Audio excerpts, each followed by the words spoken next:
pharmacy school as well. And then fourth year is basically, or you could even apply fourth year too. It just depends on where you are with what you need. So either third or fourth year, I would say. Yes. By the way, it was a great lecture, sister. But so when you're flexible, like for pharmacy, like aren't there times where you have to take night shifts? See, it depends on what field you go into. Obviously, for Walgreens, you can do the night shift if you want. I don't want to. I just do either the 8 to 4 or the 2 to 10. If you want to be in the hospital, if you want to be with like the doctors, yeah, you might be on call. But I want to say the majority of pharmacy field, you're not going to have that run around. Like I know doctors have calls, they have like the 36 hours they have to be there, all that, even while they're doing their rotations. Like my rotations was literally 8 to 5. It was great, Whereas like a doctor residency, they're always on the go. Pharmacy is a lot more relaxed than that. So like. So you don't. My answer is no. Okay, so like you don't have to.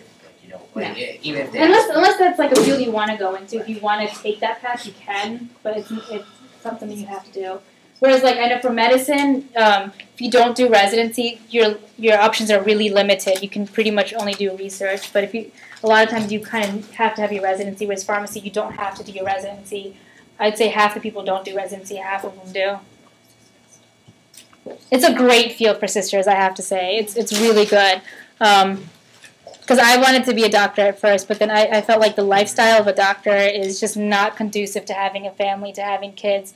Whereas a pharmacy, if you're a pharmacist, I can work the 2 days a week and alhamdulillah make enough. If God forbid something happened to your husband, you're able to provide for your family as well.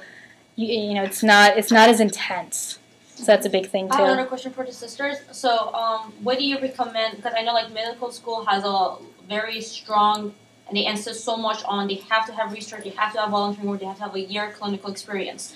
Is there any strong recommendation from the pharmacist? Is there any need for that when they come here? Or assuming mostly the people who go through the 4-year undergrad and they take the PCAPs? Actually, there isn't.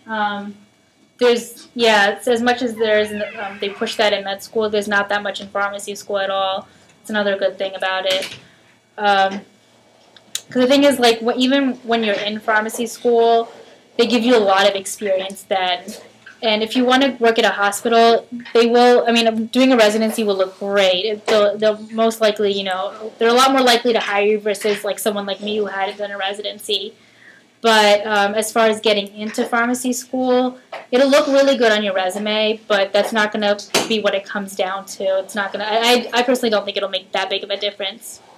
Yeah. How do you recommend high school students or even college students to get a job as a tech or something if they're not licensed? Well, for a pharmacy technician, depending on where you are, like I know Walgreens, there's a pharmacy technician license, so like being certified, not a license, but being certified. Like Walgreens, I know they pay for it, so they'll give you classes to take and they'll pay for you getting certified.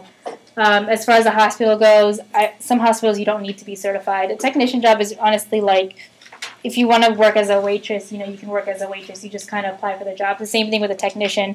You don't need a large skill set to get into that job. So that's why, that's what I did while I was in school. I became a technician, or like an intern technician first, and that's how I ended up getting my job. And you really don't need any qualifications except for, being a good worker.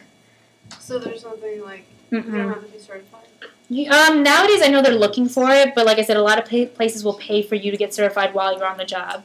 So it's a good deal. You can take classes like an associate's at a community college, but I don't know how much it's worth it. Yes. Is that like the 140 hours of classes you have to take is for the pharmacy technician? What do you mean? Like, how long are the classes? For a pharmacy technician? Yeah. Honestly, I'm not sure. Yeah. Like, I know, like, my techs who are taking the class, it's 10 days worth. And I don't know how many hours are each class. It's not hard. It's a lot of math. So, be good at math. Do you recommend going past Calc 1 or Calc 2? I think Calc 1 is it would help. like actually in pharmacy school, all I took was calc, and that was the end of it. But then we take a lot of, you have to know a lot of basic math, but you have to be able to manipulate a lot of that stuff. You don't need to know, like, I don't even remember anything from calc, honestly, but it's a lot of conversions and that sort of thing. So if you were to take calc 2, I mean, good for you, but you're not really going to need that. Yeah. So like I said, it's math, but it's a lot of basic math until you get to the higher pharmacy classes. One more question. Yeah, as many as you want. Alright, so for qualities and tolerance, it's like, what if you're like, what if like they like, I mean like, do you really have to be that tolerant? I mean, You do. You do. The amount of stuff at retail, from where I work, the amount of stuff we get thrown in our faces, the amount of times we get yelled at. can you tell us a story? No. No? It takes a lot of patience. Yes. If you don't decide to do a residency and you just like graduate 4 years and then you decide later on you want to do a residency, can you still do that? You can. The only thing with that is they'll look at why you have a big gap between you graduating and doing a residency. So make sure you have something you have filled in that you did. Then, and that at that point you have to say, yeah, after I graduated, I did this and this. And in residency, obviously they have interviews and stuff, so you'll be able to, give your little spiel then of why you have a big gap. I know it becomes a little bit harder because, you have kids coming straight out of school that are doing it, but it's definitely an option. What type of residency? I mean, you said that you wish you had done residency. Why did you say that?